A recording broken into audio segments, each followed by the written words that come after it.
हराम चीज़ मुसलमान खा लेता है, जानता है कि हराम है लेकिन फिर भी खा लेता है। लेकिन चाहे कितनी हराम चीज़ें कोई आदमी खा लेता हो, लेकिन कितना भी बड़ा हराम खोर हो, हराम चीज़ें खा लेने वाला हो, लेकिन उससे कहो कि अपनी गंदगी खाओ तो वो अपनी गंदगी नहीं खा सकता। खा लेगा? कोई है ऐसा जो अपनी गंदगी खाए? हराम चीजें खा लेगा, यतीम का माल मार के खा लेगा, बेवा का हक मार के खा लेगा, अपने भाई की जमीन और जायदाद पर कब्जा करके उसको बेच के खा लेगा।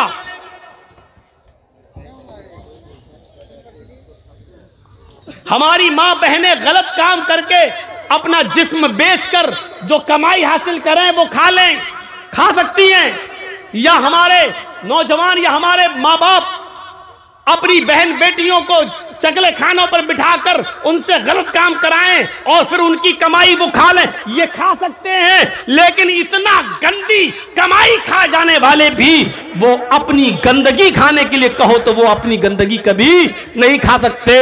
और जब अपनी नहीं खा सकते तो दूसरे की कैसे खा सकते हैं? और जब दूसरे की नहीं खा सकते हैं तो शैतान की गंदगी और शैतान का पायखाना और शैतान की गलाजत कैसे खा सकते हैं? इसलिए हराम का जुमला नहीं बल्कि रिज्सुम मिन अमल शैतान कहा है, ताकि लोगों को शराब की कबाहत और शराब की हुर्मत का पता चले कि हराम चीजें खा ले उसका दिल गवारा कर सकता है, लेकिन गंदगी खाने के लिए दिल गवारा नहीं कर सकता। इसलिए सुन लो, ये उस तरीके की हराम नहीं है शराब कि तुमने कोई हराम चीज मंगाई और खा ली, चोरी का माल खा लिया, डकैती करके और किसी का पैसा मार के खा लिया। ये गंदगी है, ये उस तरीके की हराम है जिस तरीके से तुम अपनी और दूसरे की लैट्रिन नहीं खा सकते हो, तो शैतान की गंदगी कैसे खा सकते हो? इसलिए शैतान की गंदगी करार दिया।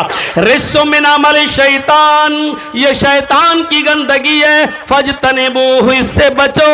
लअल्लकुम तुफ्लिहून, ताकि तुम कामयाब हो जाओ। अब खाओ, अब पियो शराब। अब जो शराब पी रहा है वो समझ ले कि शैतान की लैट्रिन खा रहा है। ये मौलवी तो बड़ा चालू निकला, शुरू में बोल रहा था कुछ नफ़ा भी है, तो लग रहा था कि हाँ कुछ रास्ता निकल रहा है, और लास्ट में लाके धमक दिया कि शैतान की गंदगी, अपनी गंदगी से बुरी होती है शैतान की गंदगी। इतना याद रखना, हमारी माँ हमारी गंदगी साफ कर चुकी है, आपकी माँ आपकी गंदगी साफ कर चुकी है।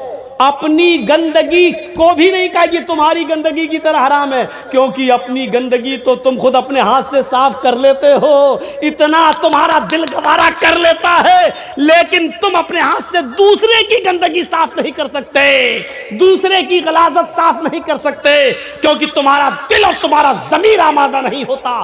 तो मेरे भाइयों, इसलिए अल्लाह ताला ने शराब को अपनी गंदगी की तरह भी नहीं कहा, क्योंकि अपनी गंदगी को हाथ फिर भी लगा लिया जाता है, बाद में चाहे साबुन से धो लिया जाए, लेकिन दूसरे की गंदगी को हाथ लगाने के लिए दिल गवारा नहीं होता। इसलिए अल्लाह ताला ने दूसरे की गंदगी भी नहीं कहा, बल्कि तुम्हारे सबसे बड़े दुश्मन और जिसको अपने दरबार से खारिज करके निकाल दिया हो, रामदे दरगाह कर दिया हो शैतान को, उसकी गंदगी करार दे दिया, ताकि तुम्हें इस शराब के गलाजत और इसके बदबू के बारे में पता चल सके कि ये कितनी नापाक चीज है। इन्नमल खमरु वल मैसिरु वल अंसाबु वल अज़लामु रिज्सुम मिन अमल शैतान फजतनिबूहु लअल्लकुम तुफ्लिहून, बचो ताकि तुम कामयाब हो जाओ। ये है शराब की हुर्मत। अभी तक तो हमने आपको सुनाया है कुरान की आयतें, 4 आयतों पे मैं आपको यहां तक ले आया। अब आइए हम आपको लाते हैं जरा हदीस की तरफ, और देखिए अल्लाह के रसूल ने क्या कहा। कलेजा थाम के बैठो, अब वाक़यात भी आपके सामने आएंगे और आपको पता चलेगा कि शराब कितनी बुरी चीज़ है। शायद जो लोग उठ के भाग रहे हैं, मैं समझूंगा कि ये बर्दाश्त नहीं कर पा रहे हैं, यही लोग शराब पीते होंगे शायद। अब संभाल के बैठना, जो उठ के भागेगा मुझे शक होगा, यकीन तो नहीं लेकिन डाउट होगा कि वो शायद सुन नहीं पा रहा इतनी खतरनाक बात, इसलिए वो भाग रहा है यहाँ से। पेशाब लगे यहीं कर लेना, लेकिन उठना नहीं, अब तुम जाना नहीं। और सुनो मेरे भाइयों, अल्लाह के नबी सल्लल्लाहु अलैहि वसल्लम ने जब शराब को हराम करार दे दिया कुरान की आयत के जरिए, तो आपने फिर मुख्तलिफ अहादीस के अंदर शराब को तमाम बुराइयों की जड़ बतलाया है, उम्मुल खबाइस। इसका कैमरा फिट हो ही नहीं रहा है, लगता है कि ये मौलाना जर्जीस को मोदी बनाकर पेश कर देगा। ये मोदी कैमरे के सामने कोई आ जाए तो भगाता, हट हट, मतलब वो कैमरे के सामने आने में इतना शौक़ है उसका, और ये तो बेचारा इनका कैमरा ही सही नहीं हो रहा, क्या है, लगता है कि जैसे जन्नत से उतरा हुआ कैमरा होगा। भैया एक बार फिट कर लो यार, जैसे कर सकते हो एक बार कर लो। हमें इतना शौक़ नहीं है कैमरे के सामने आने का, इतना आ चुका हूँ। 1 मिलियन से ज़्यादा लोग क्रॉस कर चुके हैं, मुझे फॉलो कर चुके हैं, सुन चुके हैं 1 मिलियन से ज़्यादा। अब हमें शौक़ नहीं है कि कहाँ आ रहे हैं कहाँ नहीं आ रहे। टाटा हॉस्पिटल में जहाँ मेरे मरीज़ का पैर काटा गया, उसको देखने के लिए बेड पे गया तो मैंने वहाँ ट्रैक सूट पहन रखा था। तो बम्बई में थोड़ा सा भेस बदल के जाना बेहतर है, क्योंकि वो बाल ठाकुरे वाला मामला हो चुका था ना मेरे साथ, तो थोड़ा सा मैं शेरवानी पहन के नहीं गया। बगल ही में मेरे भाई के बगल में बेड पर कोई आदमी बेचारा, उसका हाथ काटा गया था, और वो बंगाल का था, वो बंगाल का था। अब वो मुझे बार बार देख रहा है लेकिन कुछ बोल नहीं पा रहा है।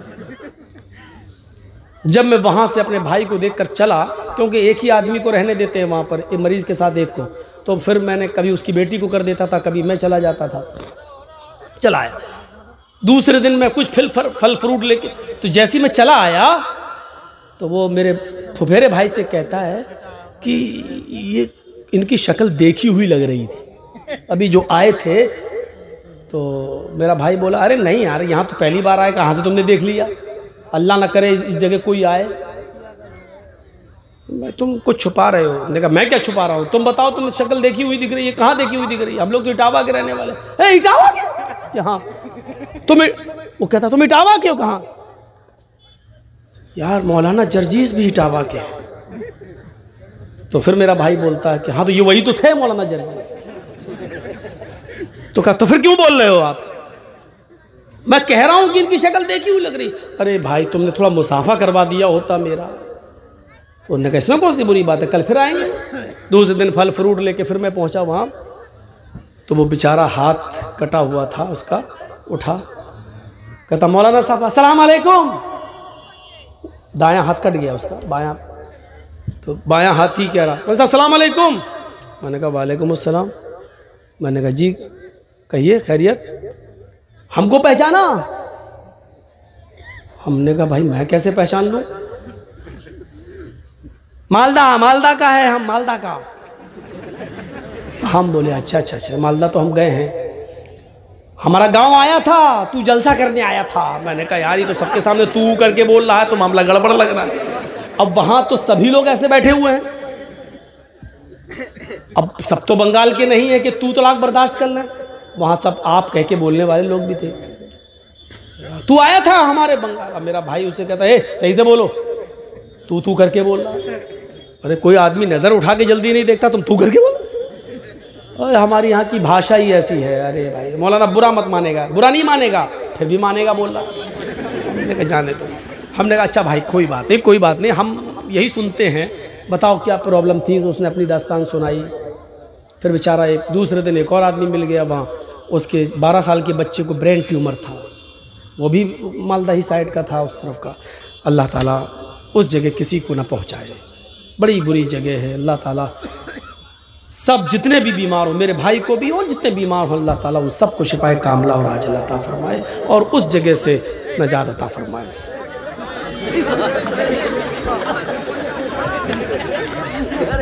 नहीं, अब यहाँ गलत हंस रहे हैं आप।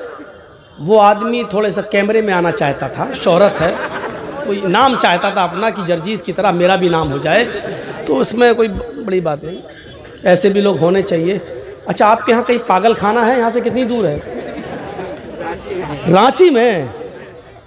कितनी दूर, तो जाने में भी टाइम लगेगा। खैर, आप लोग इलाज करिएगा।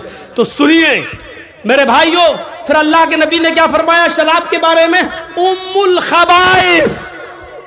अभी तक तो सहाबा की बात भी आप नहीं नहीं, इतनी जल्दी हराम नहीं करेंगे। और जब हराम कर दी तो जानते हो इसको कितनी बुरी चीज बताई? उम्मुल खबाइस, सबसे बुरी, यानी बुरी चीजों की माँ, गंदी चीजों की माँ। सबसे गंदी चीज क्या है? शराब। अब शराब का नुकसान बताता हूं, सुनिए। हजरत उस्मान गनी रज़ियल्लाहु ताला अन्हु इस हदीस के रावी हैं और ये हदीस सुनन नसई के सफ़हात पर मिलेगी। ये हदीस आपको सुनन नसई के सफ़हात पर मिलेगी।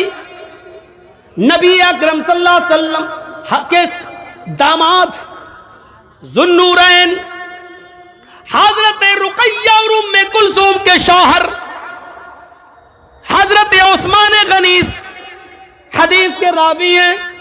फरमाते हैं कि एक बहुत बड़ा आबिद था, एक बहुत बड़ा इबादत गुजार था, बहुत नेक आदमी। और उस नेक आदमी के ऊपर उसके इलाके की एक औरत फिदा हो गई। औरत जब किसी पर फिदा हो जाए या लड़की जब किसी पर फिदा हो जाए तो समझ लो कि बिजली का करंट से चिपककर तो कोई आदमी छूट सकता है, लेकिन औरत जब किसी पर, लड़की किसी पर फिदा हो जाए तो इस चुंबक से निकलना और छूट पाना बहुत मुश्किल है। वो किसी भी हद तक जा सकती है। इसलिए कोशिश करो आप कि दूर ही रखा जाए, और जब वो मीठी मीठी बातें करे तो आप उससे सख्ती से बातें करें, उसके दिल में अपनी जगह बनाने की कोशिश ना करें, क्योंकि अगर उसके दिल में जगह बन गई तो बिजली के करंट से तो बच सकते हो, लेकिन औरत के करंट से नहीं। मशवरा दे रहा हूं आपको, हंसिएगा नहीं। वो तो मुझे मालूम है कि यहां से जाने के बाद फिर वही मोबाइल मुंह में लगा के करोगे, आई लव यू डार्लिंग कैसी हो, वो तो करोगे, वो हमें मालूम है। ये हंसने की बात नहीं, मैं जानता हूं ये करना है तुम्हें। जमाना आज, हमारा मुआशरा आज इस बुराई में मुलव्वस हो चुका है और हम समझ रहे हैं कि हम लड़की को चूम रहे हैं। अबे उल्लू के पट्टे, लड़की को नहीं, तू 50 ग्राम के डब्बे को चूम रहा है, प्लास्टिक को चूम रहा है, तू लड़की को नहीं चूम रहा है।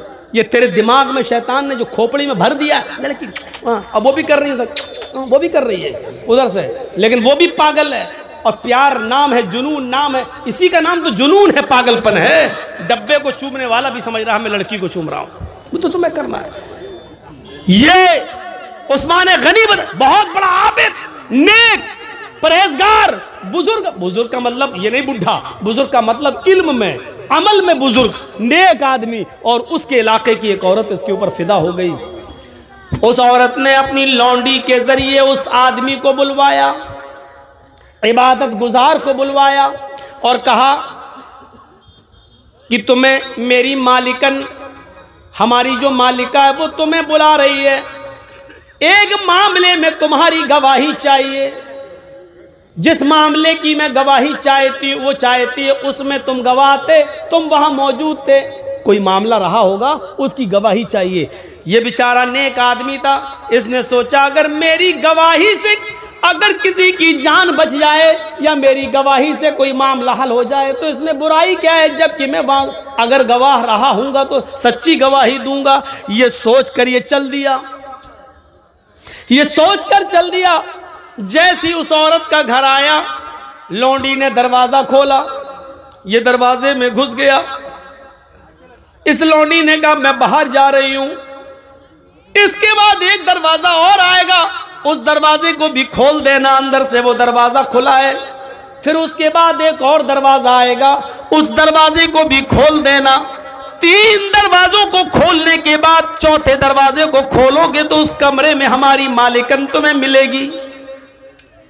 ये साहब धड़ल्ले से चले जा रहे हैं। अल्लाह मेरी गवाही से अगर कोई मामला बन जाए तो इससे अच्छी नेकी क्या हो सकती है। पहला दरवाजा एंट्री की, दूसरे दरवाजे में एंट्री की, तीसरे कमरे में एंट्री की और चौथे कमरे में हुस्न और जमाल की मलिका बैठी हुई है, निहायत खूबसूरत औरत बैठी हुई है। क्या बात। ये हजरत वहां पहुंचते हैं, क्या देखते हैं कि उस औरत के पास एक खूबसूरत बच्चा भी है। खूबसूरत एक बच्चा, छोटा सा बच्चा है, और एक तरफ प्याला रखा हुआ है और उस प्याले के अंदर शराब रखी हुई है। नौजवानों सुनो सुनो, इस खूबसूरत औरत ने इस नेक इबादत गुजार आदमी से कहा, मैंने तुम्हें किसी गवाही के लिए नहीं बुलाया है, मैंने तुम्हें सिर्फ इसलिए बुलाया है कि तुम मेरे साथ इस कमरे के अंदर चलो और मेरे साथ जिना करो, मेरे साथ वो काम करो जो एक मर्द अपनी बीवी के साथ करता है। तुम्हें मेरे जिस्म से खेलना है, आओ मैं तुम्हें लिफ्ट देती हूं, मैं तुम्हें उस कमरे में ले चलती हूं। इस बुजुर्ग ने कहा, अल्लाह से डरो, ये तुम क्या हरकत लेकर बैठ गई हो, क्या कारनामा अंजाम देने जा रही हो। उस औरत ने कहा, आए बुजुर्ग, आए मोहतरम, आए इबादत गुजार, तुम यहां से जा नहीं सकते हो, अब तुम्हारे निकलने का कोई रास्ता नहीं है। मैं चीखूंगी, चिल्लाऊंगी, तुम्हारी इबादत का भंडा फूट जाएगा, लोग ये समझेंगे कि दुनिया वालों की नजर में बड़ा इबादत गुजार बनता था, और हाल यह है कि अकेले 3-3 कमरे क्रॉस करके चौथे कमरे तक भी पहुंच गया है। तुम्हारी इज्जत दांव पे लगी हुई है। इंसान की एक बार इज्जत चली जाए तो वो मरना पसंद कर लेता है, जलील होकर रहना पसंद नहीं करता। सुनो, या तो मेरे साथ जिना करो, और अगर जिना नहीं कर सकते हो तो दूसरा काम ये कि ये छोटा बच्चा है, ये चाकू मैं तुम्हें देती हूं, इस छुरी से इस बच्चे को कत्ल कर दो। इस बच्चे ने मेरा क्या बिगाड़ा। का ये भी नहीं कर सकते तो फिर ये शराब का प्याला रखा हुआ है, ये शराब का प्याला तुम्हें पीना पड़ेगा, ये शराब का जाम तुम्हें पीना पड़ेगा। नौजवानों अब सुनो, आए शराब के रसिया और दिलदादा लोगों, अब सुनो, शराब को अपने होठों पर लगाने वाले जवानों, अब सुनो। उस आदमी ने सोचा, अय अल्लाह, बचने का कोई रास्ता नहीं है, जिना बड़ा गुनाह है, ये करने के लिए मेरा दिल लामादा नहीं है। जिना से बड़ा गुनाह कत्ल है, कत्ल भी मैं इस बच्चे का कर नहीं सकता।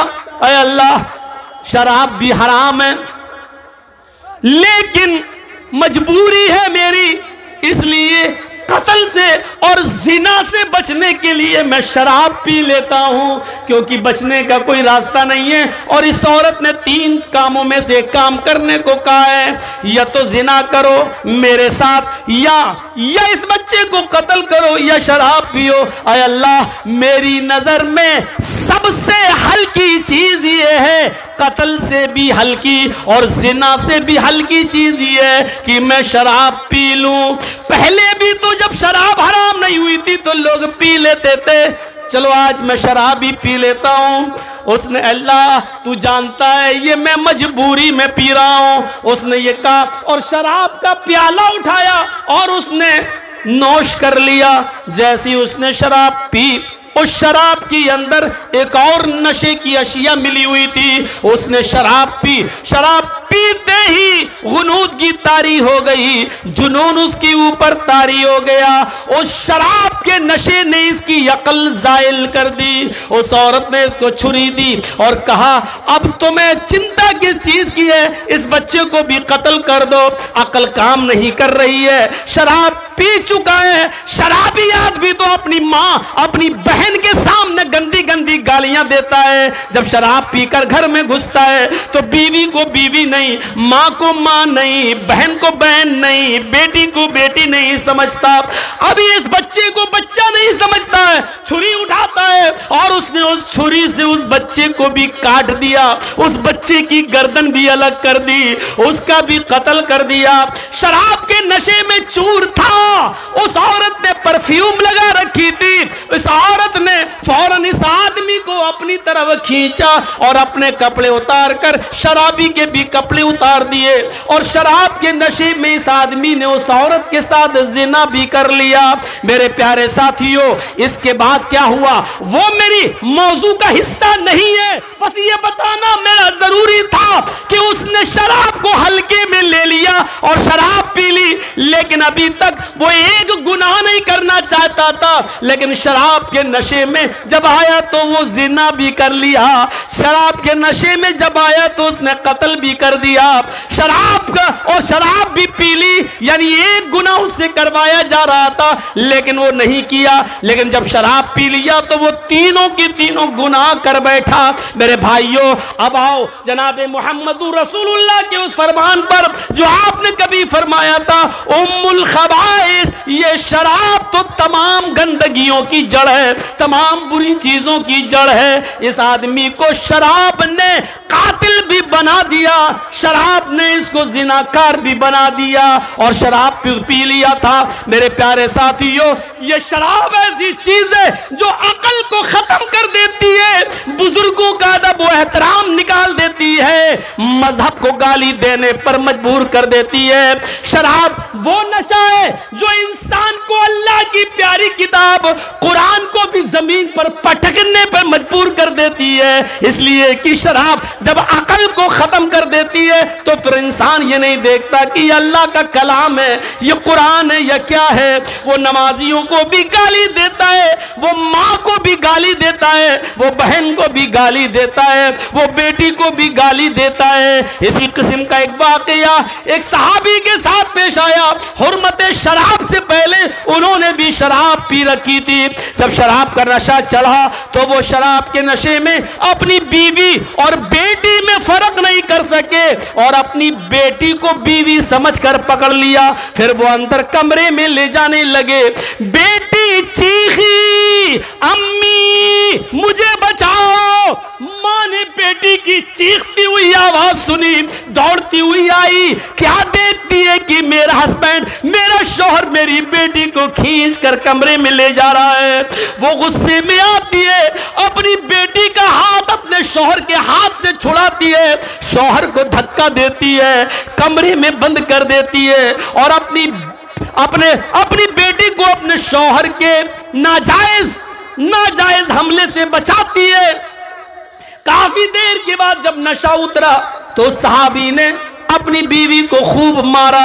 जब मार मार के थक गया तो बीवी बोली, अगर मार मार कर थक गए और अगर थके ना हो और कुछ और हसरत बाकी रह गई हो तो मैं एक दो लकड़ी और ले आती हूँ, लीजिए और पीट पीट कर मुझे मार डालो। कहने लगा शौहर, मेरी बीवी, तुम जानती हो कि मैं तुमसे कितना प्यार करता हूँ, लेकिन इसके बावजूद तुमने मुझे कमरे में बंद कर दिया। बीवी रोती हुई कहती है, प्यार की नौटंकी आज मत करो, तुमने आज शराब पी रखी थी। शौहर कहता, बीवी शराब तो मैं रोजाना पीता हूँ। कहा, हाँ जानती हूं, लेकिन एक लिमिट में, एक दायरे में पीते थे, लेकिन आज तुमने कुछ ज्यादा पी रखी थी। अरे कभी कम कभी ज्यादा, ये तो हो ही जाता है, आज ज्यादा पी ली तो किया। बीवी कहती नहीं, आज कुछ ज्यादा ही पी ली, इतनी पी ली कि बीवी और बेटी में फर्क नहीं कर सके। मेरे शौहर, अपनी बेटी के मासूम चेहरे की तरफ देखो, उसकी चीख, उसकी पुकार अगर मेरे कानों तक न जाती तो आप उसकी इज्जत से खेल चुके होते, आप उसकी इज्जत से खिलवाड़ कर चुके होते, अपने हाथों से अपनी बेटी की इज्जत लूट चुके होते। क्या कह रही हो मेरी बीवी? हाँ, नजरें आसमान पर गई। अय अल्लाह, ये दिन सुनने से पहले तूने मुझे उठा क्यों न लिया? ये दिन, ये जुमला सुनने से पहले ये जमीन क्यों नहीं फट गई? मैं जमीन के अंदर क्यों नहीं समा गया? अय अल्लाह, अब कौन सा चेहरा लेकर मैं अपनी बेटी के सामने जाऊं? कौन सी शक्ल लेकर मैं अपनी बेटी के सामने आऊं? अय अल्लाह, काश ये जमीन फट जाती, मैं जमीन के अंदर चला जाता। लेकिन आज मैं वो कसम खाता हूं और आज मैं इकरार करता हूं, आय अल्लाह तू गवाह रहना, आय अल्लाह तू गवाह रहना, आय अल्लाह तू गवाह रहना, आय मेरी बीवी, मेरी गवाही पर तू भी गवाह रहना। आय अल्लाह, आज के बाद कसम खाता हूं मैं तेरे इज्जत और जलाल की, तेरी किबरियाई की, आज के बाद मैं शराब को हाथ नहीं लगाऊंगा, कभी जिंदगी में शराब नहीं पीऊंगा। जब हराम नहीं हुई तो एक नुकसान देखा, बेटी का हाथ पकड़ा, अकल खत्म हो गई, बीवी, बेटी को बीवी समझ लिया। एक मर्तबा ऐसा हुआ और शराब अभी हराम नहीं हुई, लेकिन फिर भी उस सहाबी ने हमेशा जिंदगी भर शराब को छोड़ने की कसम खा ली और अल्लाह की कसम खा के कहा कि मैं आज के बाद शराब को हाथ नहीं लगाऊंगा। नौजवानों, जब शराब हराम नहीं हुई तो लोग कसम खा लिया करते थे कि अब शराब को हाथ नहीं लगाऊंगा। आज तुम कैसे पी लेते हो? तुम्हारे ज़मीर कैसे गवारा कर लेते हैं? तुम्हारा दिल कैसे तस्लीम कर लेता है? तुम्हारा दिल इसको कैसे कबूल कर लेता है? तुम्हारी जबान शराब के कतरे को कैसे उसका जायका चख लेती है? तुम्हें नामूसे रिसालत का जरा भी ख्याल नहीं आता। शराब पीते वक्त तुम्हें इन्नमल खमरू वल मैसिरु वाली आयत याद नहीं आती है। शराब पीते वक्त तुम्हें सहाबी का वाकया याद नहीं आता है। शराब पीते वक्त तुम्हें हुर्मत शराब की आयतें तुम्हारे जहन से कैसे निकल जाती हैं। नबी अकरम का फरमान, आपकी इज्जत और आबरू का लिहाज कैसे तुम्हारे दिलो दिमाग से निकल जाता है, समझ में नहीं आता। अपने आप को मुसलमान कहने वाले नौजवानों, कैसे शराब का कटोरा, प्याला, बोतल तुम्हारे हाथों में आ जाती है और तुम उसको पी जाते हो, जबकि ये शैतान की गलाजत है, अपनी और दूसरों की गंदगी से बढ़कर गंदगी है, उसकी से ज्यादा गंदी है और नापाक है, और फिर तुम इसको पी लेते हो। कैसे तुम्हारे होंठ इसको अपने होंठों से चिपका लेते हैं और इसका जायका चख लेते हैं। तुम्हारी इज्जत व आबरू कैसे इस बात को गवारा कर लेते हैं। पूरी तकरीर शराब, कहीं नहीं हटे हैं आज हम। शराबी को चढ़ा दो, फिर देखो। एक बार नाच गाना हो रहा था, बुखारी के अंदर ये वाक़या मौजूद है। हज़रत हमज़ा शराब के नशे में बैठे और गाने वाली का गाना सुन रहे हैं। हराम नहीं हुई थी ना। हाँ, कैसे नाच रही है, गा रही है। कमर मटकाने वाले उस वक्त भी थे, आज भी हैं। अब वो हज़रत हमज़ा के पास आ गई, क्योंकि बड़े बहादुर थे ना। आकर कहती है, हज़रत अली की ऊँटनी वहीं घूम रही थी, बड़ी खूबसूरत ऊँटनी थी हज़रत अली की। अब वो चाहती थी कि इस ऊँटनी की कलेजी हमें मिल जाए, तो हज़रत हमज़ा को उकसा देती है, अला या हमज़ा लिशुर्फिन नवा, अय हमज़ा, तू तो मोटी ऊँटनियों के लिए पैदा हुआ है, तेरे लिए इस ऊँटनी का पेट फाड़ कर उसकी कलेजी निकाल कर मुझे देने में क्या लगता है तुझे? शराब के नशे में धुत थे, अकल जा चुकी थी। हाँ अच्छा, बड़ी खुश है, चलो इसको ऊँटनी की कलेजी चाहिए, दे देता हूँ। बढ़े, खंजर लिया, हज़रत अली की ऊँटनी को मारा, कलेजा निकाला, लेके आए, ले जा। इधर हज़रत अली को पता चला मेरी ऊँटनी का पेट फाड़ दिया, मर गई। कहा, चाहिए ये क्या किया आपने मेरी ऊँटनी के साथ? शराब के नशे में थे, उल्टा सीधा बोलने लगे। हज़रत अली भागते हुए अल्लाह के नबी के पास आए, अल्लाह के रसूल, हज़रत अली ने तो, हज़रत हमज़ा ने तो मेरी ऊँटनी का पेट फाड़ दिया, देखो शराब के नशे में क्या क्या बोल रहे हैं। अल्लाह के रसूल उनके साथ गए, चलो जैसी चले, फरमाया, चचा ये क्या किया, इतनी पीली, फर्क नहीं कर पाए ये ऊँटनी किसकी है। एक नाचने और गाने वाली को आपने हजरत अली का ऊंट फाड़कर, ऊँटनी फाड़कर उसका कलेजा दे दिया। हजरत हमजा का दिमाग काम नहीं कर रहा था शराब के नशे में। कहते हैं सब मेरे बाप के गुलाम हो, भागो यहां से। अल्लाह के रसूल ने कहा, अली इस वक्त इनका दिमाग काम नहीं कर रहा है और दीवार पर सर फोड़ने से अपना ही सर फूटेगा। बेहतर यह है कि इस वक्त इनके मुंह न लगा जाए, क्योंकि इस वक्त इनके मुंह लगने से अपनी बेइज्जती कराना है। जब ये होश में आएंगे तब इनसे बात की जाएगी। इस पूरे वाक़े से क्या पता चला?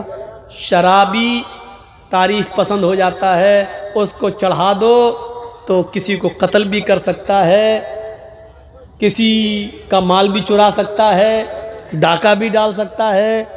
और दूसरी चीज़ ये पता चली कि शराब के नशे में इंसान बड़े से बड़े इंसान की कदर व कीमत को भूल जाता है। जैसे कि हज़रत हमज़ा ने अल्लाह के रसूल सल्लल्लाहु अलैहि वसल्लम को कह दिया, जाओ तुम सब मेरे बाप के ग़ुलाम हो। बड़े से बड़ी हस्ती भी उसकी नज़र में कुछ नहीं होती। और नौजवानों, दिल चाहता है तुम उठ के जा रहे हो, सर्दियों की सख्त रातें हैं, हमें मालूम है। जनवरी का महीना बिहार और बंगाल में प्रोग्राम का महीना नहीं है, मैं जानता हूँ, लेकिन आप लोगों की हिम्मत को दाद देता हूँ कि आपने इतनी सर्दी में भी प्रोग्राम कराया। लेकिन जी चाहता है कि एक वाक़या आपके सामने सुनाऊं। सुनो, आप जहां जाना चाहें शौक से जाएं, लेकिन एक रिक्वेस्ट है, इस वाक़े को जरूर सुन लें। इस वाक़े को हाफिज अहमद इब्न हजर अल अस्कलानी ने अपनी मशहूर और मायानाज किताब अल इसाबा फी तमीज़ सहाबा के अंदर नकल किया है। इस वाक़े को सुनने के बाद आपको महसूस होगा कि शराब पीने वाले की इज्जत क्या है, शराब पीने वाला कितना मनहूस है, शराब पीने वाले के लिए अल्लाह के नबी के सहाबा ने उसके लिए क्या हद मुतय्यन की है। इस वाक़े से आपको अंदाज़ा लग जाएगा। इस वाक़े को सुनिए।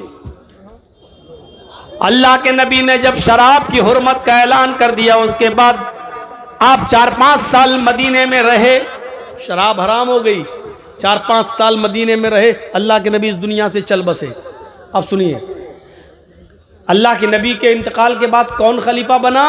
अबू बकर सिद्दीक। हज़रत अबू बकर सिद्दीक भी 2 साल खलीफा रहे और उनका भी इंतकाल हो गया। अब खलीफा कौन बना? हज़रत उमर फारूक। हज़रत उमर फारूक भी अपनी ज़िंदगी के 4 साल गुजार चुके, 10 साल खलीफा रहे, 4-5 साल का ज़माना इनका भी गुजर गया। अब समझ लो, जो लोग अल्लाह के नबी के ज़माने में ज़िंदा थे, हज़रत उमर फारूक के ज़माने तक वो कितने बूढ़े हो चुके होंगे। इसमें एक बूढ़ा साहबी और उसका नाम है कुदामा इब्न मज़ून। यहीं बैठ के इतनी जुरत, सुनिए, एक बूढ़ा साहबी। नौजवानों, तुम्हारी इबरत के लिए यह वाकया, एक बूढ़ा साहबी, उम्र कोई 75-80 साल के करीब, 50 बीमारी में मुलव्वस हो चुके हैं। अपने बेटों से कहते हैं कि मुझे उठाओ। उनका बेटा सहारा देता, तब वो मस्जिद में नमाज पढ़ने आते। उनका बेटा जब उनको लाठी पकड़ के लाता, तब वो बेचारे घर के अंदर आते। कुदामा इब्न मज़ऊन को 50 बीमारियों ने घेर रखा है, लेकिन अजान के वक्त मस्जिद में जाते, नमाज पढ़ के मस्जिद से निकलते, अपने घर आ जाते। एक रात उनकी तबीयत में काफी बिगड़ गई, उनकी तबीयत। ये क्या हुआ यार? इन्ना लिल्लाहि व इन्ना इलैहि राजिऊन। माइक ठीक है, आप लोग सुनते रहिए, उठिएगा बस अपने अपने मोबाइल जला लीजिए थोड़ा सा। ये वाकया बड़ा जबरदस्त है, इसलिए मैं आपको सुना रहा था। हजरत कुदामा इब्न मज़ऊन रात की तारीकी के अंदर, रात के अंधेरे के अंदर, इनको काफी दर्द बढ़ गया। इनकी पिसलियों में दर्द होने लगा, हड्डियों में दर्द होने लगा। ये बूढ़े साहबी दर्द से कराहने लगे। और इनको नींद नहीं आ रही थी। आप तवज्जो दें तो हम सुनाएं। इनको नींद नहीं आ रही थी, पहले से 20-50 बीमारी में मुब्तला थे, लेकिन आज दर्द की वजह से ये बिस्तर पर करवटें बदल रहे हैं। घर के किसी फर्द ने कहा आपको नींद नहीं आ रही है और तकलीफ बहुत ज्यादा है, शराब की एक छोटी सी बोतल रखी हुई है, ऐसा करिए कि 2-4 घूंट पी लीजिए, थोड़ी सी शराब मैं तुम्हें पिला देता हूं। जब शराब पी लोगे तो गुनूदगी आ जाएगी और दर्द का एहसास निकल जाएगा और आराम से तुम्हें नींद आ जाएगी। सुबह होकर किसी तबीब के पास, किसी हकीम के पास आपको ले चलूंगा। होता है घर में बहुत तेज दर्द हो रहा, बर्दाश्त नहीं हो रहा है, तो नींद की गोली लियो, खा ली। और सुनिए, नींद की गोली खाने का भी वही हुक्म है जो शराब का है। एक बात याद रखिएगा, आपको नींद नहीं आ रही, दर्द हो रहा, आपने उठाई नींद की गोली खा ली, जायज नहीं है। हाँ, अगर आपको कोई doctor, MBBS, MS doctor, MD doctor, आप उसको दिखा रहे हैं, उसको अपनी बीमारी बता रहे हैं, वो आपको दवा लिखता है, उसको मालूम है कि इसको कितने पॉइंट और कितने पावर की दवा दी जानी चाहिए। जब वो लिखेगा और उसकी लिखी हुई दवा अगर आप इस्तेमाल करते हैं तो आप पर कोई गुनाह नहीं है। लेकिन अपनी मर्जी से आपने ले ली तो पता नहीं उस पावर ज्यादा लिया या पावर कम लिया। आपको तो नींद चाहिए, दर्द है, आपको चाहिए था 0.25, आपने ले ली 0.5, आपको चाहिए था चौथाई डोज, आपने ले लिया आधा डोज, आपको चाहिए था 4 आने भर, आपने ले लिया 1 डोज, 1 रुपए भर। ये शराब के हुक्म में दाखिल है, शराब के हुक्म में। सुनिए, कुदामा इब्ने मज़ऊन को किसी ने मशवरा दिया, उन्होंने कहा ठीक है, लाओ नींद तो आ जाएगी आराम से, और वैसे भी मजबूरी है, मैं तो बीमार हूं और नींद नहीं आ रही है। उन्होंने थोड़ी सी शराब पी ली। नौजवानों, उन्होंने थोड़ी सी शराब पी ली और फिर उनको नींद आ गई, वो सो गए। फजर की नमाज के बाद हजरत अबू हुरैरा रज़ी अल्लाह ताला अन्हु और दूसरे सहाबा के जरिए उमर फारूक रज़ी अल्लाह ताला अन्हु को ये इत्तला मिलती है, क्या है अमीरुल मोमिनीन, आज की रात कुदामा इब्ने मज़ऊन जो 50 बीमारी में मुब्तला हैं, आप उनकी आयादत के लिए उनके घर भी जा चुके हैं, लेकिन कल रात में उनको इतना दर्द हुआ कि उनको थोड़ी सी शराब पीना पड़ी ताकि उनको सुकून मिल जाए।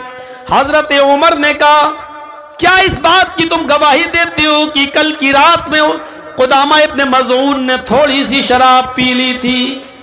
कहा गवाहों ने गवाही दे दी कि कुदामा इब्ने मज़ऊन ने थोड़ी सी शराब पी। हुक्म नाफिज होता है हजरत उमर फारूक का कि कुदामा इब्ने मज़ऊन को दरबार खिलाफत में लाया जाए।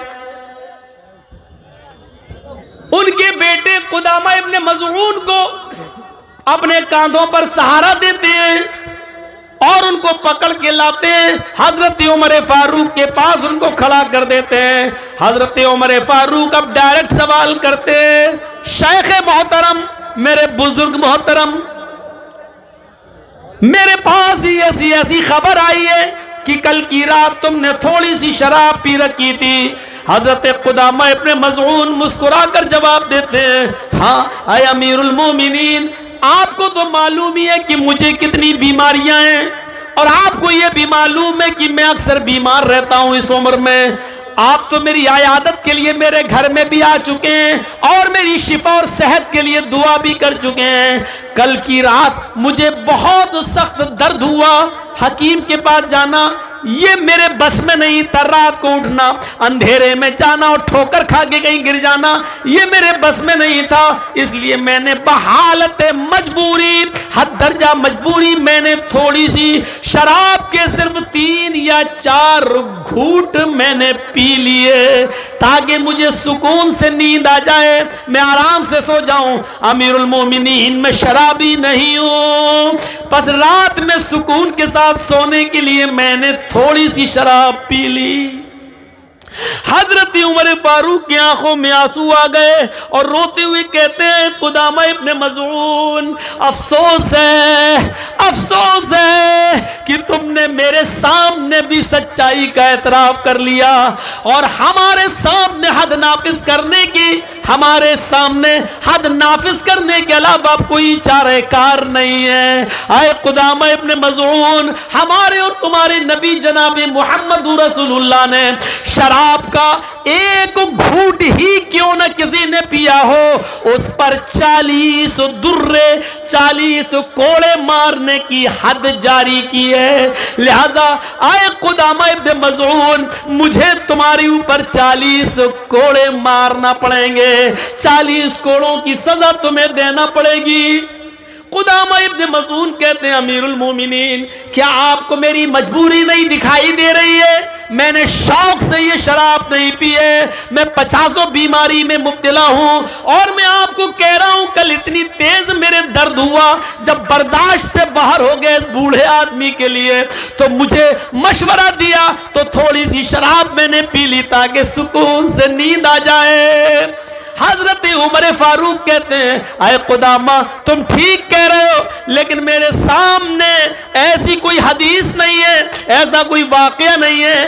अल्लाह के नबी सल्लल्लाहु अलैहि वसल्लम के सामने भी लोगों ने अपनी मजबूरियां बयान की थी, लेकिन अल्लाह के रसूल सल्लल्लाहु अलैहि वसल्लम ने उनकी मजबूरियों को मजबूरी नहीं माना।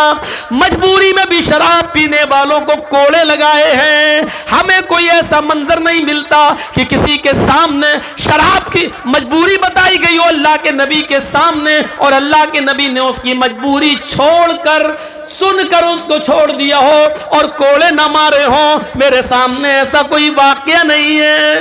हजरत अबू हुरैरा को गुस्सा आने लगता है, चंद बड़े बड़े सहाबा को गुस्सा आने लगता है, आए अमीरुल मोमिनीन, इतना बूढ़ा आदमी जो अकेले मस्जिद में नमाज पढ़ने नहीं जा सकता है, आपके पास भी आया तो उसने अपने बेटों के कंधों पर हाथ रखकर यहां लाया गया, आप ऐसे मजबूर और ऐसे बूढ़े आदमी को कोड़े लगाएंगे? इसकी मजबूरी आपको नहीं दिखाई दे रही है? हजरत उमर कहते हैं, आया अबू हुरैरा, अफसोस है मुझे कि मैं तुम्हारी बात नहीं मान सकता, मशवरा के लिए बैठो। बड़े बड़े सहाबा मशवरा करते हैं। हजरत उमर कहते हैं, लोगों, इतनी सी बात मुझे बता दो, सबके मशवरे सलाखों पर तुम सब ये कह रहे हो कि कुदामा इब्ने मज़ऊन को छोड़ दिया जाए, मजबूरी में शराब पी है। मैं तुम्हारी बात मानने के लिए तैयार हूं, लेकिन मुझे एक ऐसा कोई वाकया बता दो अल्लाह के नबी सल्लल्लाहु अलैहि वसल्लम के सामने आया हो और उसने अपनी मजबूरी बताई हो और अल्लाह के रसूल ने उसकी मजबूरी सुनकर उसको छोड़ दिया हो कि इसके ऊपर शराब की हद नाफिज न करना, 40 कोड़े मत मारना। मजबूरी में किसने पी थी? कोई ऐसा वाकया बता दो। ऐसा कोई वाकया नहीं मिला, न किसी सहाबी ने बताया। इसलिए हजरत उमर फारूक को ऐलान करना पड़ा, तुम लोग मुझसे नाराज रहते हो, रहो। आए अबू हुरैरा और आए बड़े बड़े सहाबा, तुमको गुस्सा आ रहा है, आने दो, तुम नाराज हो मुझसे, रहो, लेकिन मैं तो हद नाफिज करूंगा, 40 कोड़े इन पर लगवाऊंगा। फिर मीटिंग होती है। अच्छा ऐसा करो, उस मीटिंग में ये तय होता, सारे सहाबा इजाजत देते हैं, अमीरुल मोमिनीन आपको कोड़े मारना है, मारिए, आप हाकिम हैं, अमीरुल मोमिनीन है, ठीक है, लेकिन मेरी गुजारिश ये है, सारे मशवरे लेने वाले सहाबा ने मशवरा दे रहे हैं, हजरत कुदामा इब्ने मज़ऊन को उतने दिनों के लिए मोहलत दे दो कि ये थोड़े से तंदुरुस्त हो जाएं, ताकत आ जाए इनके अंदर, अपने आप उठने लगें और अपने आप चलने लगें। इतने दिन के लिए इनको छोड़ दो कि ये उठने बैठने लगें, चलने फिरने लगें। इतने दिन के लिए इनको छोड़ दो, जब ये उठने फिरने लगेंगे और तबीयत में थोड़ा सुधार हो जाए, तब इनके ऊपर कोड़े मार लेना। हजरत उमर के आंखों में फिर आंसू आ गए, रोते हुए कहने लगे, आए अबू हुरैरा और आए मेरे अजीम सहाबियों, तुम्हारी बात मैंने सुन ली, लेकिन अफसोस मैं तुम्हारी इस बात को भी नहीं मान सकता। इसलिए अगर मैंने इनको चंद दिनों की मोहलत दे दी, हफ्ते 10 दिन की 20 दिन की अगर इनको मोहलत दे दी कि चलो जब तुम्हारी तबीयत सही हो जाएगी तब हम तुम्हें कोड़े मारेंगे, लेकिन ये बताओ अगर इनकी तबीयत सही होने से पहले मेरा ही इंतकाल हो जाए और मैं इस दुनिया से चल बसूं, तो कयामत के दिन में अपने रब को क्या मुंह दिखाऊंगा? मेरा रब मुझसे पूछेगा कि जब शराब पीने की बात तूने सुन ली थी, फिर तेरी जिम्मेदारी थी अमीरता के हाथ जारी करता, फिर तूने एक मुजरिम को कैसे छोड़ दिया? मैं अपने रब को क्या मुंह दिखाऊंगा? आए मेरे सहाबियों, मेरे अजीम साथियों, मैं तुम्हारी ये बात भी नहीं मान सकता। अफसोस है अब आज ही मुझे कुदामा इब्न मज़ऊन के पीठ पर आज ही कोड़े मारना पड़ेंगे। एक कोड़ा मारने वाले को बुलाया जाता है और कहा जाता है कि तुम हजरत कुदामा इब्न मज़ऊन को 40 कोड़े मारो। कुदामा इब्न मज़ऊन बेचारे लागर हैं, बूढ़े हैं, कमजोर हैं, 50 बीमारी में मुब्तला हैं, इसके बाद भी बावजूद एक बड़े सहाबी है, मजबूरी में थोड़ी सी शराब पी रखी है, लेकिन इस जुर्म में आज उनको 40 कोड़े मारे जा रहे हैं। 40 कोड़े उनको मारे गए, हजरत उमर ने उनको छोड़ा नहीं। हर कोड़े पर उनसे ज्यादा तकलीफ उमर को हो रही है, लेकिन हाथ जारी इसलिए कर रहे हैं क्योंकि ये कुरान का हुक्म है, ये मोहम्मद रसूलुल्लाह का फरमान है। 40 कोड़े जब उनको मार दिए गए तो उनको गोद में उठाकर कुदामा इब्न मज़ऊन को उनके बिस्तर पे लाया गया। फिर हदीस की किताबें कहती है, तारीख की किताबें कहती हैं कि मेरे भाइयों, उसके बाद कुदामा इब्न मज़ऊन 1 साल 2 साल या 3 साल तक जिंदा रहे, लेकिन 40 कोड़े खाने के बाद फिर उनकी जितनी जिंदगी बची, फिर वो पूरी जिंदगी बिस्तर से उठ नहीं सके। उनकी सारी नमाजें बिस्तर पे हुई, उनकी लेटरिन पेशाब और पैखाना बिस्तर पे हुआ, उनकी हड्डियों में इतनी ताकत न रही कि वो उठ सके, और 40 कोड़े खाने के बाद वो इसी बीमारी के अंदर उनका इंतकाल होता है। इस वाक़े के मुख्तलिफ पहलू हो सकते हैं मेरे भाइयों, लेकिन नौजवान नस्ल के लिए इतना काफी है कि सहाबी है, 50 बीमारी में मुब्तला है और बुढ़ापा है और नींद नहीं आ रही है, उनके दर्द है, इतनी शदीद पोजीशन में थोड़ी सी शराब पी ली, लेकिन उमर ने उनको भी कोड़े लगाए, उनको भी माफ़ नहीं किया। मेरे प्यारे साथियों, नौजवानों, इस वाक़े को सुनने के बाद कैसा लग रहा है? क्या हम अब भी शराब पिएंगे? क्या शराब हमारे हलक के नीचे उतरेगी? कुदामा इब्न मज़ऊन को उमर ने कोड़े लगाए, उनको गोद में उठा के बिस्तर पे लाया गया, फिर जिंदगी भर वो बिस्तर से उठ नहीं सके, उनकी सारी नमाजें उस बिस्तर पे हुई, पेशाब और पैखाना उनका उसी बिस्तर पे होता था, फिर वो जिंदगी भर उठ नहीं सके। लेकिन हजरत उमर ने हद जारी की, ये शराबी का अंजाम होता है, उन्होंने तो मजबूरी में पी। तुम्हारे सामने कौन सी मजबूरियां हैं? कौन सी मजबूरियां हैं? अल्लाह के रसूल ने कभी कहा था इन्ना बनी इसराइल तफ्तरिकु अला सिंतैनी व सबईना मिल्लतन, मेरी बनी इसराइल कौम बनी इसराइल 72 फिरकों में बढ़ गई थी। सतफ्तरिकु उम्मती अला सलासिन व सबईना मिल्ला, मेरी उम्मत 73 फिरकों में बटेगी। हज़्वन नाली बिन नाल, जैसे दोनों जूते बराबर होते हैं वैसी मेरी उम्मत में और बनी इसराइल में कोई फर्क नहीं होगा। हत्ता इन काना मिनहुम मन अता अला उम्मी अलानियतन लकाना फी उम्मती मन यसनउ ज़ालिक, अगर बनी इसराइल में किसी ने अपनी माँ के साथ, यहूदो नसारा में किसी ने अपनी माँ के साथ ऐलानिया जिना किया होगा, चौराहे पर अपनी माँ के साथ मुंह काला किया होगा, तो मेरी उम्मत पर कयामत उस वक्त तक नहीं आएगी जब तक कि मेरी उम्मत के लोग मुसलमान भी अपनी माँ के साथ चौराहे पर ऐलानिया डंके की चोट पर अपनी माँ के साथ जिना ना करें। मेरे भाइयों, अल्लाह के नबी फरमाते उस वक्त तक कयामत नहीं आएगी, कयामत से पहले ये उम्मत देखेगी कि इस उम्मत का नौजवान अपनी माँ के साथ जिना करेगा, अपनी बहन के साथ जिना करेगा, अपनी बेटी के साथ जिना करेगा। और सुन लो आए नौजवानों, अगर किसी ने अपनी माँ के साथ जिना किया, अपनी बहन के साथ जिना किया, अपनी बेटी के साथ जिना किया, तो यहां तक पहुंचाने वाली अगर कोई चीज होगी तो यही शराब होगी, यही शराब। क्योंकि इससे ज्यादा अकल पर डाका डालने वाली कोई चीज नहीं होती। अगर चाहते हो कि मेरे हाथों से मेरी माँ की इज्जत व आबरू बची रहे, चाहते हो कि मेरे हाथों से मेरी बहन और मेरी बेटी की इज्जत व आबरू बची रहे, तो आज से यहाँ से उठो, तो कसम खाकर उठो कि आज के बाद मैं शराब को कभी हाथ नहीं लगाऊंगा।